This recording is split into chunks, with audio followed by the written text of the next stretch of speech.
আমি ভিডিওটা অন করলাম এই একটাই কারণে, অনেকেই বলে যে হেলদি বাচ্চা একটু গাবলু গুবলু বাচ্চা দরকার।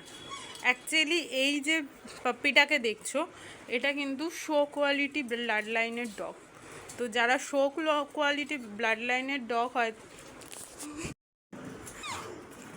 যারা আর কি শো কোয়ালিটির হয় মেনলি, তারা কিন্তু খুব একটা বেশি হেলদি বা গাবলু গুবলু বা মানে মোটা সোটা হয় না। তারা কিন্তু নর্মাল ফিগারে হয়, যাতে তারা মানে প্লে করতে পারে, বিভিন্ন খেলা খেলতে পারে এবং রান করতে পারে, স্পিড বেশি থাকতে পারে।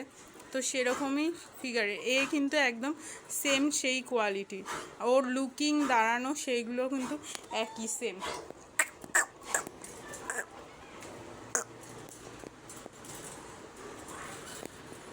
এরা হচ্ছে সব ক্যান্ডির বেবি, তো এরা আমাদের কাছেই থাকবে।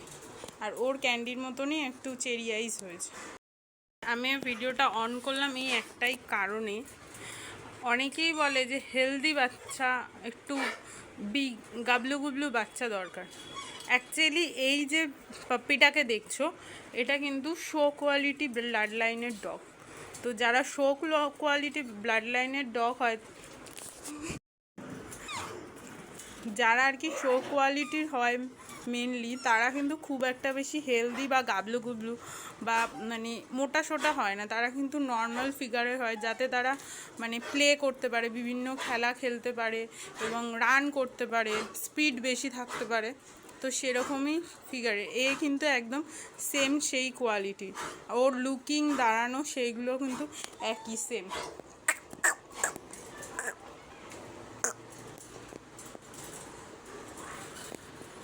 এরা হচ্ছে সব ক্যান্ডির বেবি।